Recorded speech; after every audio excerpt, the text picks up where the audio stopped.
Bonjour, bienvenue, mon nom est Ibrahima Touré, je suis consultant en informatique chez DMR. Dans cette vidéo, s'inscrivant dans le cadre de nos séries de vidéos sur la technologie WPF de Microsoft, nous allons présenter la leçon intitulée iNotify Property Change dans le chapitre liaison des données. Le Notify Property Change ou le iNotify Property Change est une interface qui notifie l'ensemble des clients d'une propriété que la valeur de cette dernière a changé. Alors bien avant de rentrer dans les détails de cette vidéo, nous allons commencer déjà par présenter un ensemble d'éléments que nous avons réalisés entre deux pour la réalisation de cette vidéo-ci. Alors, depuis la vidéo précédente, nous avions cette interface-ci qui est Master Détail, interface dans laquelle nous avions les vues en tête, la vue liste ici, et puis nous avons ici une vue détail. Et puis nous avions placé dans la partie application un ensemble de ressources et ressources qui alors en ce moment étaient appliquées à l'ensemble des éléments se trouvant dans notre fenêtre. Donc, alors ici dans la fenêtre, nous avons procédé à une certaine séparation des participants pour que nous puissions avoir une meilleure lisibilité de ce que nous avons ici comme markup dans la fenêtre. Alors en premier lieu, la vue en tête ici a été récupérée et placée dans un contrôle utilisateur que nous avons ici vue en tête. Et donc finalement, nous sommes venus placer cette vue en tête ici en termes de contrôle. Et puis nous avons une partie vue maître ici qui représente notre liste à ce niveau, et nous avons finalement la vue détail que nous avions déjà séparée de cette interface-ci depuis la vidéo précédente. Alors l'ensemble de ces vues sont tous liés au même contexte, c'est-à-dire le contexte de cette fenêtre-ci que nous avons affecté après l'initialisation des composants dans le constructeur par défaut qui est à cette ligne-ci. Et donc finalement, ce qui veut dire que l'ensemble des propriétés se trouvant dans ce contexte sont automatiquement liées aux éléments que nous avons ici dans la partie master détail. Et donc ce qui fait que finalement le contexte des données pour la vue détail ici est l'item courant se trouvant dans la classe arbre à ce niveau, et que les contextes ou la source des items ici est la propriété liste arbre fruit qui est affectée depuis le code behind et qui est une propriété de la classe arbre. Alors nous lançons cette application à ce niveau, on fait F5. Et à ce niveau, dans la fenêtre ici, nous cliquons sur un élément de la liste et nous voyons que l'entête à ce niveau se rafraîchit et que lorsque nous double-cliquons sur ce dernier, nous avons ici la partie détail, élément qu'on a présenté depuis les vidéos passées. Alors ce que nous souhaitons est que lorsque une propriété ou un contrôle utilisant une des propriétés de la classe arbre vient à changer, alors que ce changement là soit reporté directement dans la classe arbre, mais qu'elle ne se limite pas à ce niveau là, que ce changement là aussi soit répercuté directement sur les autres éléments qui utilisent la même propriété. C'est à dire qu'ici nous avons la partie pour l'édition de la description pour un élément donné ou l'élément couramment sélectionné, et que cette même description là est la même qui se trouve affichée au niveau de l'entête à ce niveau. Donc ce qui veut dire que nous souhaitons à ce que si l'on vient à rajouter un nouvel élément ici en disant par exemple nouvel élément de cette façon, alors qu'en ce moment que le texte que nous avons saisi ici soit directement répercuté au niveau de l'entête ici, sans que nous ne soyons pas alors en ce moment obligés c'est-à-dire de tabuler dans le texte, et qu'alors que le débugger vienne s'arrêter au niveau de la propriété description de la classe arbre ici, pour que nous puissions alors constater ce changement. Alors ici nous faisons F11 Et puis voilà, nous voyons que la nouvelle valeur de la propriété ici, c'est-à-dire ce que nous venons de rajouter en termes de nouvel élément, c'est-à-dire se rajoute ici à notre propriété. Et lorsque nous allons faire F5, nous verrons alors que le changement effectué ici est directement répertorié dans cette partie. Mais pas aussi directement que ça, et n'est pas si automatique. Alors pour pouvoir synchroniser ces deux et faire en sorte à ce que le changement que nous marquons ici puisse directement se répertorier dans la partie en tête ici, en ce moment nous allons enlever cette partie et revenir dans notre classe arbre ici afin d'implémenter une interface que nous appelons ici le iNotifyPropertyChange. Donc dans notre classe, au niveau de notre classe ici, nous allons faire en sorte que cette classe là implémente l'interface le iNotifyChange que nous écrirons de cette façon. Nous allons importer l'espace de nom. Et comme on l'a dit tantôt, cette interface est une interface qui notifie l'ensemble des clients d'une propriété que la valeur de cette dernière a changé. En ce moment, nous allons faire CTRL- pour implémenter cette interface. Et au niveau de l'implémentation de l'interface, nous voyons que ce dernier a rajouté un événement. Et lorsque nous faisons F12 ici, à ce niveau, nous nous rendons compte que le délégué de cet événement demande comme signature un argument sender de type object et puis un argument E de type propertyChangeEventArg. Et pour nous, pour la suite, l'objectif étant à ce que, une fois qu'un changement a été fait au niveau d'une propriété, que la valeur de cette dernière soit notifiée à l'ensemble des éléments qui utilisent cette propriété-là pour que ceux-ci puissent alors en ce moment rafraîchir en fonction de la nouvelle valeur qui a été affectée à la propriété. Au travers, nous allons venir ici et puis nous allons mettre une nouvelle méthode que nous dirons notifier property change. Donc en ce moment ça va être une méthode protected, donc méthode que nous dirons notifier changement de propriété. Donc cette méthode en termes de signature sortant au nom de la propriété, donc nous dirons nom propriété. Puis lorsque cette méthode est appelée et qu'en ce moment le nom d'une propriété lui est passé, c'est-à-dire la propriété que nous venons de citer, alors en ce moment nous souhaitons à ce que cette méthode-là puisse invoquer le délégué de cet événement-là et qu'en ce moment un rafraîchissement de la propriété soit fait et que cette notification-là soit envoyée à tous les clients qui sont utilisateurs de cette propriété. Pour ce faire, nous allons commencer par récupérer notre événement property change ici. Donc à ce moment nous dirons property change event handler.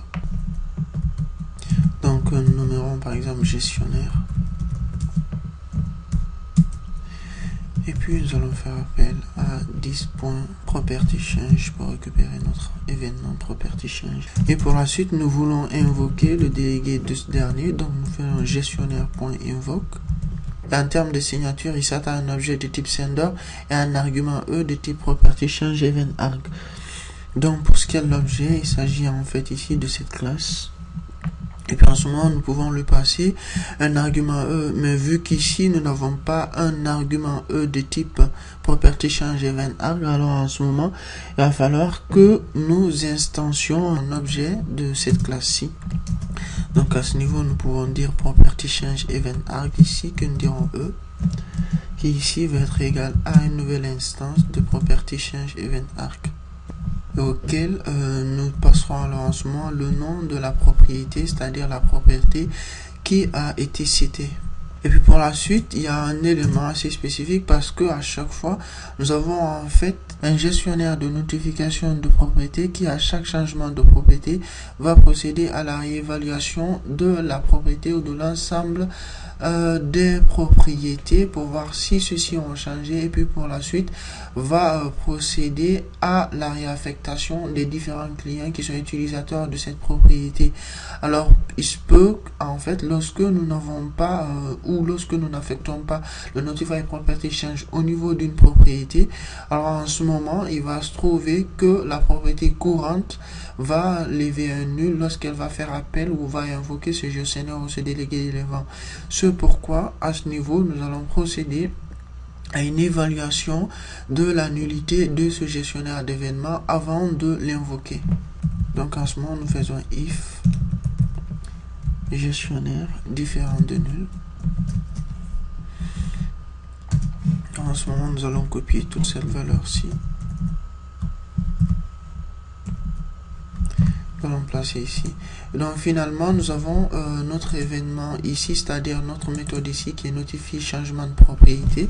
Nous copions tout simplement cette valeur-ci et nous venons dans notre partie description à ce niveau, c'est-à-dire dans notre propriété description que nous pouvons retrouver de cette façon. Donc dans notre propriété description ici et dans la partie setter, nous allons enlever ce débugger ici à ce niveau et puis ce point d'arrêt et puis nous replaçons notre notifié propriété changement de propriété.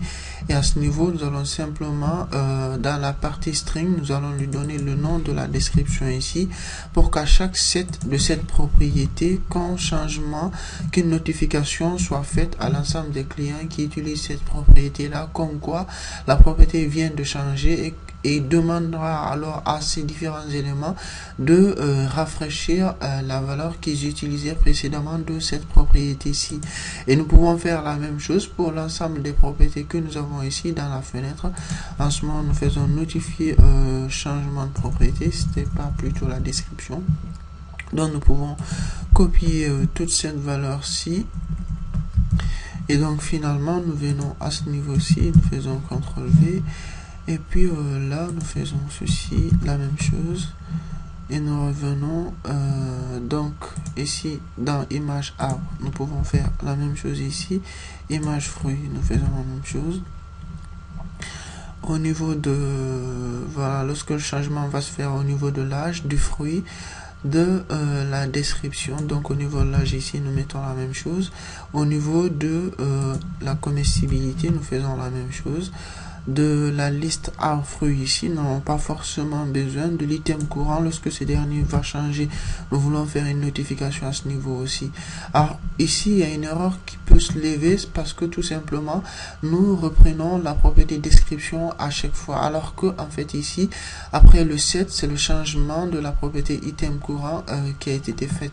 Pour ce faire, nous copions la valeur item courant ici et le remplaçons par la valeur description que nous avons ici, pour spécifier que c'est cette valeur en fait en réalité qui a changé. Pour la valeur est comestible ici, nous copions cette dernière pour la mettre à la place de la valeur description. Et pour description, ça correspond pour le nom fruit en termes de propriété, de nom de propriété. Nous mettons cette valeur ici. Donc à chaque fois, notre méthode notifier changement de propriété va procéder à la notification de changement de la propriété courante qui vient d'être changée. Pour la valeur non appréciée, nous mettons la même chose ici. Pour image fruit, nous faisons la même chose pour cette partie-ci. Donc, et à chaque fois, nous avons la notification de changement de propriété. Tout à l'heure, nous allons évaluer ou voir cela si ce changement se fait effectivement. Alors, nous faisons F5 ici à ce niveau. Et nous sélectionnons cette valeur-ci, nous venons dans la partie de la description, nous tabulons ici, puis nous mettrons par exemple description en termes d'éléments. Mais nous voyons finalement qu'ici, que malgré le changement que nous avons fait, que ce dernier ne se répercute pas directement dans la partie description ici au niveau de l'entête.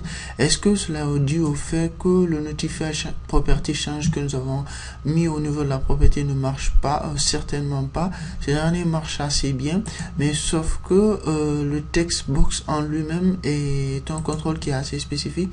C'est-à-dire que pour le text box, en fait, ce dernier ne répercute les changements effectués en son sein qu'à la perte de son focus.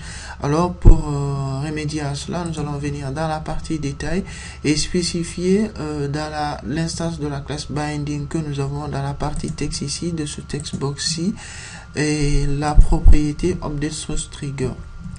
Donc ce que nous avons vu dans le chapitre sur la liaison des éléments.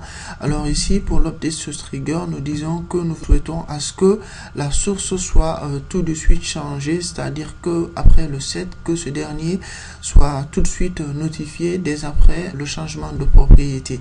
Donc nous spécifions la valeur de l'énumération property change ici à ce niveau, au niveau de l'update source trigger, au niveau du texte ici de la description, c'est-à-dire de ce texte box-ci, et puis finalement nous relançons ceci.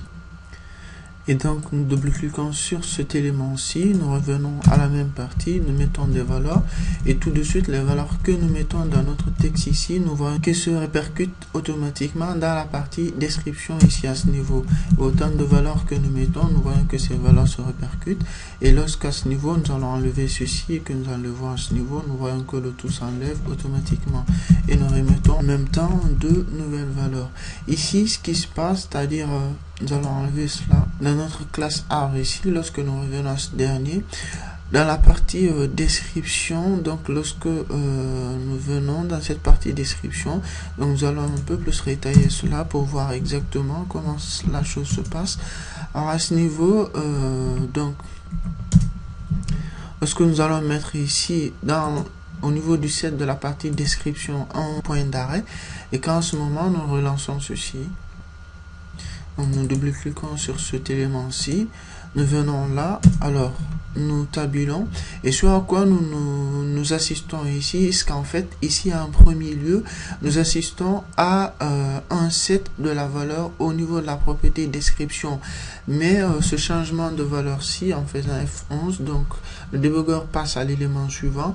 À ce niveau, le changement de valeur qui a été effectué ici et qui a été réaffecté à la partie description ici, ne rafraîchit nullement ou ne notifie nullement les clients qui sont utilisateurs de cette propriété description. C'est-à-dire qu'à ce niveau, à cette ligne-ci, c'est simplement la propriété qui va changer. Et pour la suite, les autres clients ne sont notifiés qu'après que l'exécution soit passée à la partie notifier changement de propriété à ce niveau.